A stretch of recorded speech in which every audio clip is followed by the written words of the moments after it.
Vice-Chancellor, ladies and gentlemen, fellow graduates, on behalf of all those graduating, I would like to say a big thank you to Galgotias University.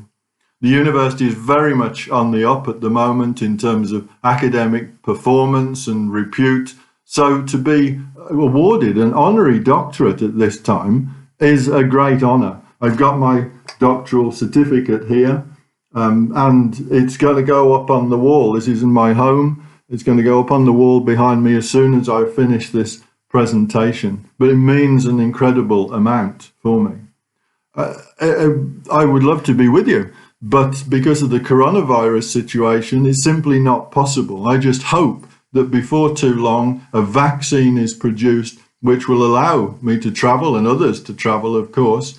But then I will come and visit the university and meet some of the people who are looking at this now.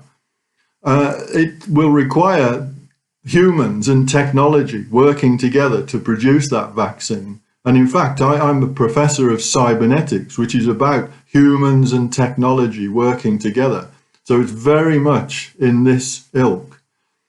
For all those graduating today, I'd like to say a big congratulations to all of you. You really have achieved something. But that's something, it's not the end of things. It's just a point in time. And as you go into the future, you'll be given new opportunities, which you can either take or shy away from, decide not to go for. And I would say, take a risk, go for it. Don't be scared of things. You may well get people say, oh, you can't do it. It's not possible. But take it, go for it. If you fail, fine. Then people may laugh at you. So what? You learn from it. And next time come out fighting and achieve something, because when you do achieve something, then it really means something. You've done it because yourself, you have achieved it, despite what other people have said. Now, one example of that is many years ago, we developed a robot called Roger, which was designed to do a half marathon. This was going to be the world's first half marathon robot. And we entered it in a half marathon in England. And what it was designed to do was just to follow me around. I trained for the half marathon. I was going to run in front, and I had an infrared transmitter attached to my back.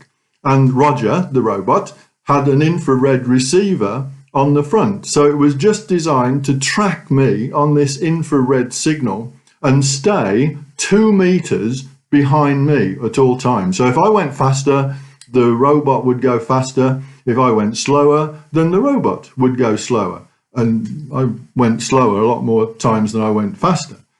Fine, this was it. We started off the half marathon. Everything went great. This was October in England, which normally it's quite grey and overcast. But on this occasion, it was a very sunny day, quite a surprise. The robot followed me for a while, all was going great, but then it caught sight of the sun and decided, because the sun, as you know, is a fantastic transmitter of infrared, it would go towards the sun, trying to get 2 meters away from the sun. It didn't quite make it. It crashed into the side of the road. This was a student project, so the students were crying, very disappointed. So we tried to do this half marathon robot, and it hadn't worked because of the weather conditions, the sun out in England. What a surprise. But we learned from it. And a few years later, we used the same infrared transmission for communications. I've got one of the little robots here. Here it is. What this little robot does looks great. It moves around and it has ultrasonic sensors on it. And what it tries to do with this ultrasonic, it's a bit like a bat sensors. What it tries to do is to learn how to move around in a little corral without bumping into things. And then when it's learned a way of achieving that, moving around, not bumping into walls or other robots or whatever, then it teaches another robot, and it can do this via the internet, to behave in exactly the same way. And it uses an infrared communication system either to a local robot or to communicate via the internet. And this actually appeared in the Guinness Book of Records and got great fame for the university and so on.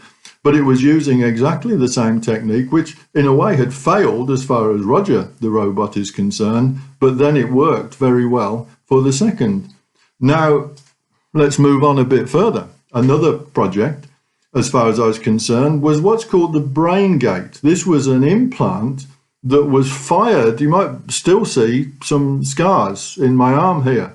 This was fired into my nervous system, the aim being to link my nervous system with the computer and then onto the internet.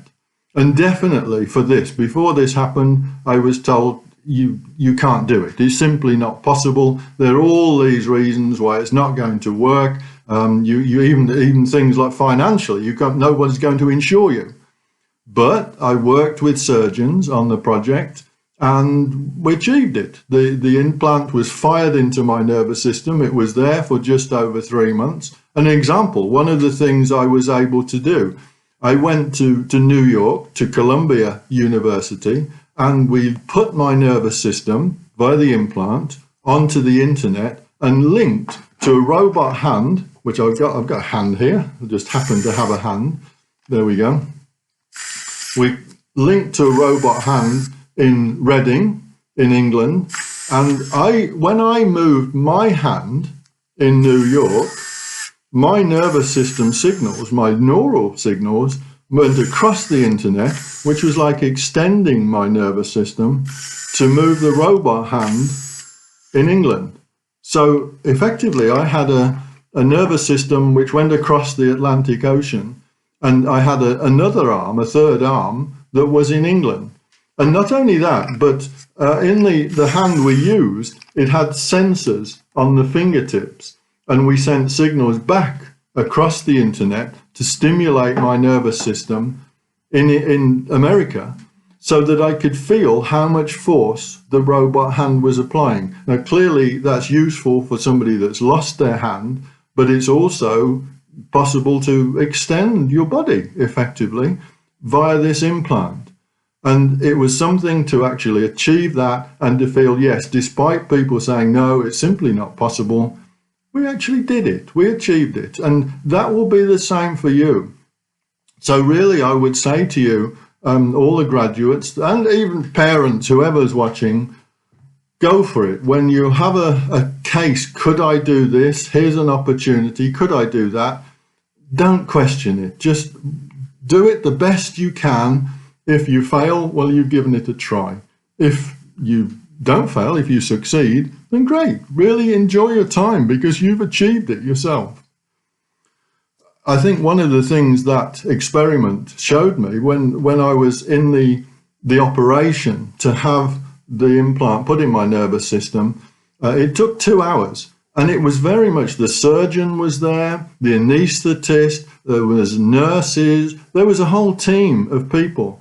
And it took a whole team. Various points the surgeon said, what do I do now? And the anaesthetist suggested, or a nurse suggested something. And in order that I was just the patient in a way, but I could contribute. It was a team effort. And I know for those of you that are graduating, it's very much a team effort. You're the people in the university that have helped you, the tutors, the lecturers, you have to work with them in order to get what, and I'm sure you would like to thank those people who helped you in that way. Perhaps more so family, because graduating doesn't get achieved without family helping. Parents, brothers, sisters, all can contribute. And I'm sure you would wish to thank them as well. And I think to conclude, for those of you graduating, for the future, when you wake up in the morning, feel, I'm going to achieve something today. Every day, say that. I'm going to achieve something. I'm going to do something different, something that will change the world. And if you have that mindset, then you will change the world. So finally, to conclude, thank you so much to Galgotias University. I've got the university stole here absolutely wonderful, the university flag, and of course, my pride and joy, the degree certificate, the honorary Doctor of Letters. Thank you very much indeed, and enjoy the rest of the day.